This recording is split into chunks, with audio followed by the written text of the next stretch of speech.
let's go to the next presentation. Before that, I want to thank our sponsors, ZK Sync, Arcadia, and Orchid. And now the next presentation is going to be from Eugenia from Ukraine.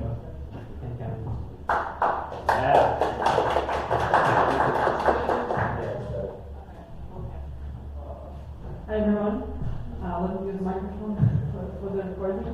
So my name is Eugenia, I'm the founder of Hacken. Hacken is a cybersecurity consulting company. Today I want to share some researches we made recently on the hot wallet security and in the general hack landscape in the Web3. So a bit about me. I started my journey in crypto in 2014 in university in Ukraine, and I was working back then in the company who was developing Ripple and Stellar and some other projects that were back then. And I have a master's degree in cybersecurity, so I've been in this sphere for quite long. I was always curious to know more, that's why somehow I ended up here, because in university there was not enough knowledge, practical knowledge. So I started my community of ethical hackers in Kharkiv. It was like DevCon chapter back then. And then we created a cybersecurity conference in Ukraine and gathering speakers all over the world. And getting knowledge everywhere where it was possible. So a bit about Hacken. We started our journey in 2017 in Kiev, in Ukraine, and we did ICO back then to do a bug bounty platform. Anyone knows what is bug bounty? Okay, good.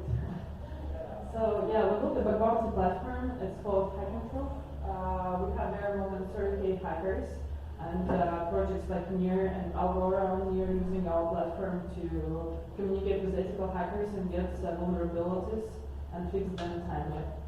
We have a team a bit more than 100 people right now in 16 countries, and it's all like security engineers that go through the audits for like Rust, Solidity, Move, and other languages. We also do penetration testing for crypto wallets, crypto exchanges, L1 protocols, the apps. So we're literally helping customers to find vulnerabilities ahead of time. So we recently made a research for Q3 in crypto, and it was like 117 hacks in Q3 this year. It's a bit more than $700 million lost. In statistics, I'm sure I have this chart here, but the numbers are just growing year over year. We are not getting better in terms of money, at least. And as for statistics, the top issues is still rug pulls. Then we are going to access controls, reentrances, Oracle issues, still phishing, flash loan attacks, honeypots, and so on. So I would say that it's like three general problems. It's technical part with the smart contracts and protocols. There is still human factor like phishing and honeypots, and there is a big chunk of scams and rug pulls. And interesting observation that we found that out of all these projects, there were like 78 projects without audits.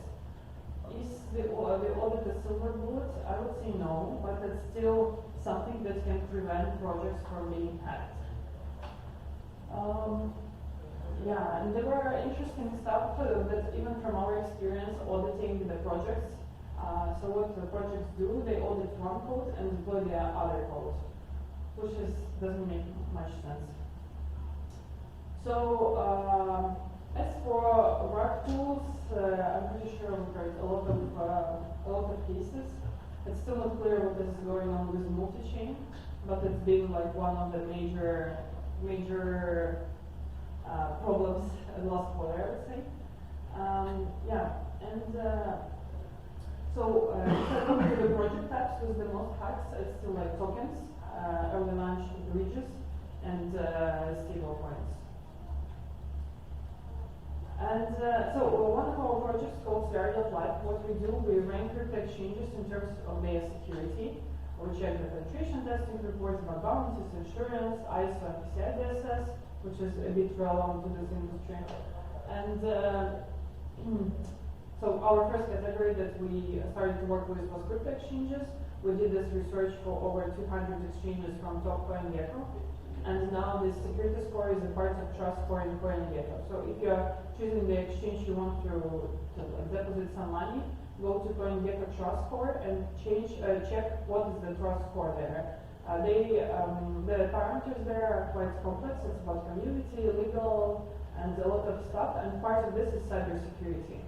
And it's really important. So even this last quarter, there were some hacks which is connected to hot wallet problems because some keys were lost, and either insiders or cyber criminals got access to the wallets of exchange. So it's a good practice not to store your money in a crypto exchange and check the reliability of crypto exchange.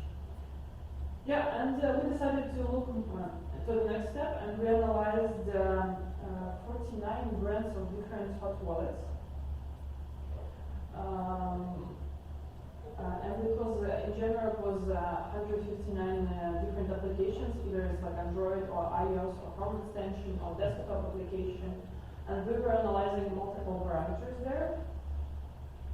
And the interesting stuff that we found was that a third of all wallet apps has a security score by our metric is less over 60. So 2/3 has a less. And it's really important to actually, while you're using any wallet, I believe your wallet should be secure. Check what's going on with their security, because literally you trust your money to someone else. And only 14 of 45 brands actually provide any type of audit or whatsoever in public. So while you're using any like DeFi wallet, like DeFi product, CeFi whatsoever, check what's going on with their security. Usually products mention that they have security page on their website and saying, we do this, we do that, we do something else. So a good practice to have at least different audits, couple of audits, have an ongoing bug bounty. Better to have insurance, either insurance fund or insurance for the product.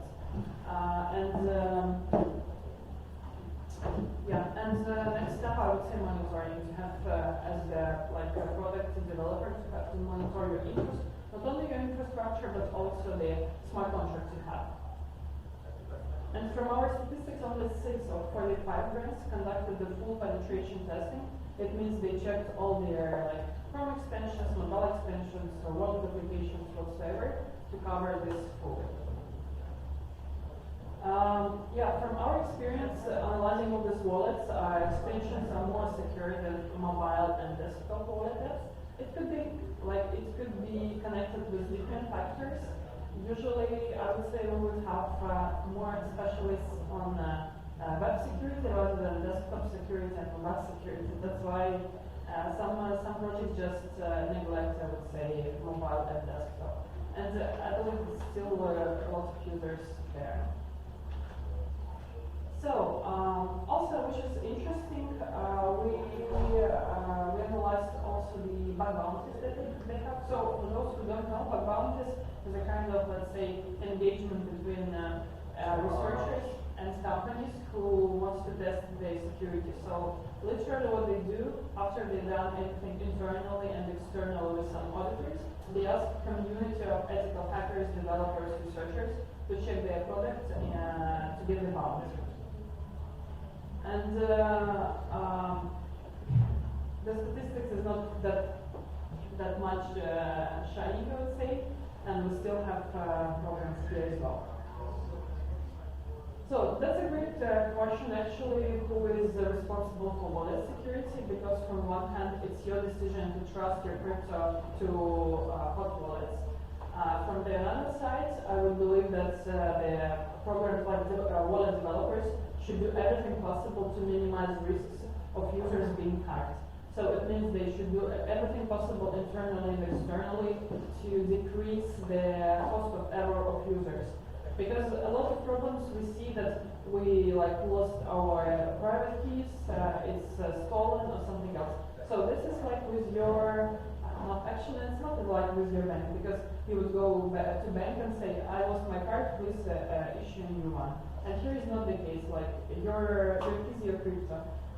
and it's responsibility of both sides. Interesting that what we also discovered that not all wallets show sufficient information for user to prove the transaction. So what they usually show is like receiving address, transaction fee, transaction amount, and the message that describe the data or content of the transaction. But only a third of them do that, which is really important.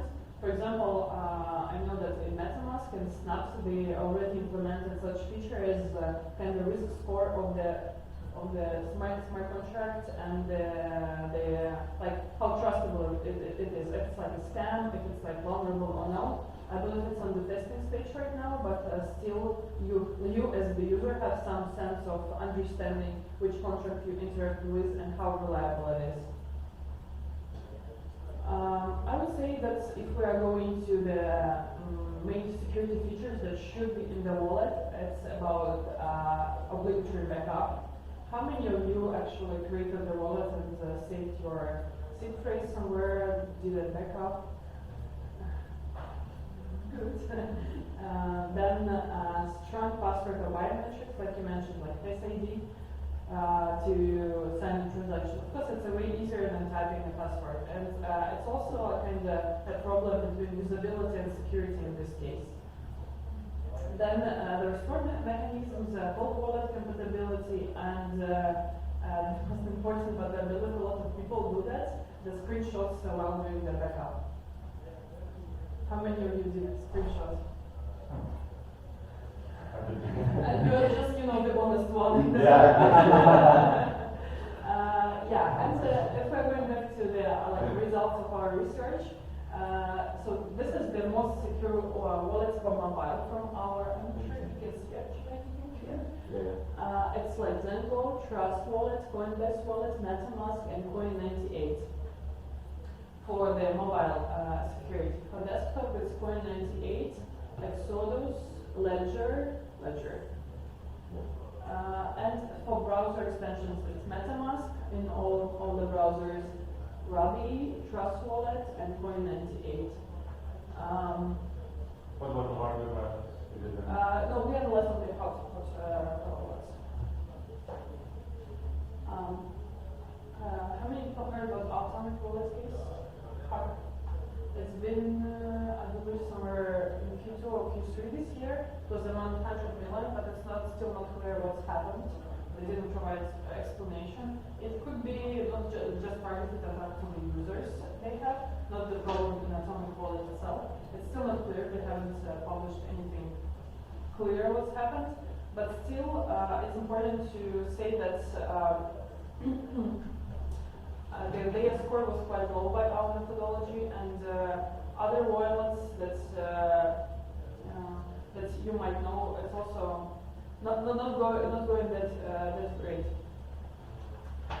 So if you are talking about the major security threats while using hot wallets, definitely it's a private key theft due to unsafe storage, lost devices, lost papers, whatsoever. And also the invalid transactions that you might, I don't know, just typo or something else while sending a money. It's a great question what to do for wallets as a developer. Of course, it's security during all the life cycle you're developing the solution. It's having internal reviews, it's having the security implemented into your CI/CD, having external reviews, having bug bounties, and taking security proactively, I would say, because sometimes it's too late to think about security, and unfortunately a lot of people think about that once it's hacked. So you can check the full rating here, and from our research on the 30% of all the wallets we analyzed considered to be safe, and a lot of them are not. So make sure while you're interacting with any centralized projects, at least, and decentralized as well, to check what's going on their security. That's all for me. I would recommend everyone to be proactive on security, and if you're waiting for some sign to change your passwords, to use multi-factor authentication, password managers, it's today, and make sure your crypto is safe. Thank you.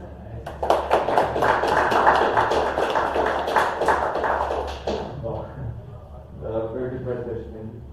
I have a few questions, very interesting topic, and I saw you're familiar with NEAR, you're working, your NEAR is one of your clients. Do you do some sort of testing, or do you look into like underlying libraries that wallets use? For example, I'm talking specifically about the NEAR biometrics, one of the packages that they use for FastOff that we use as well for EBS wallet. So first, do you do some sort of testing on that, or for your rating? Specifically NEAR, you mean? Yeah, specifically NEAR. So for NEAR, we did audits of their layer one solution, some specific use cases, and for in general, they have ongoing bug bounty on our platform, and they have scope. But I'm not sure. This should be in the scope, but it's better to check on our website. Okay, cool. And how, for example, like if we wanted to get a rating for mid-base wallet, would we need to get in contact with you, or how So does you can just go to CR.live and submit the contact form, and our team will review the wallet, and that's the rating. Thank you.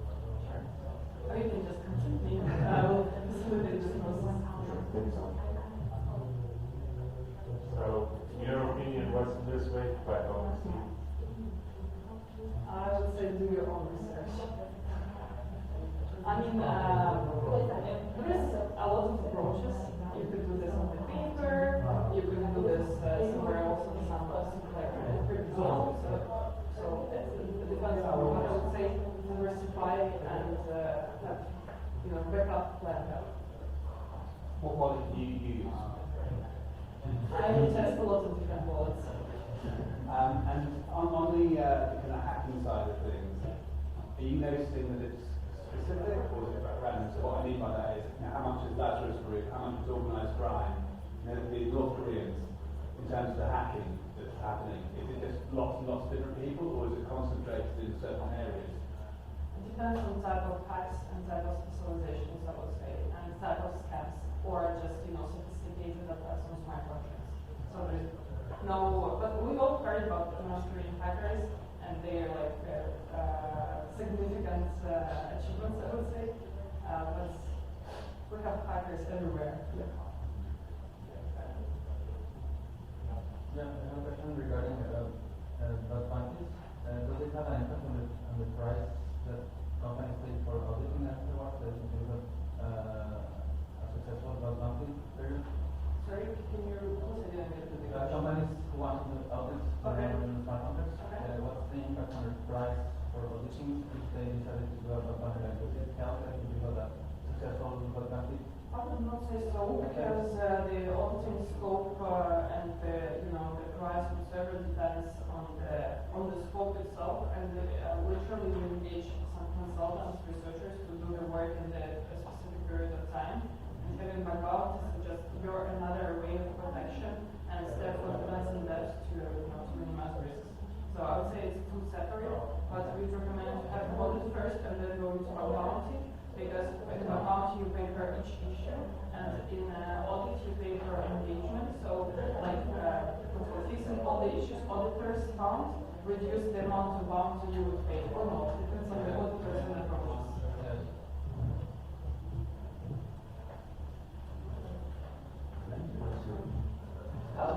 Yeah, so maybe just me and people I know, but I feel that approval scam a way worse issue than actually the wallet being hacked. Like, I think people are losing their money because they feel that I approve one thing and the thing is going to do something like an error or something like that, but actually it's getting approval or transferring their money.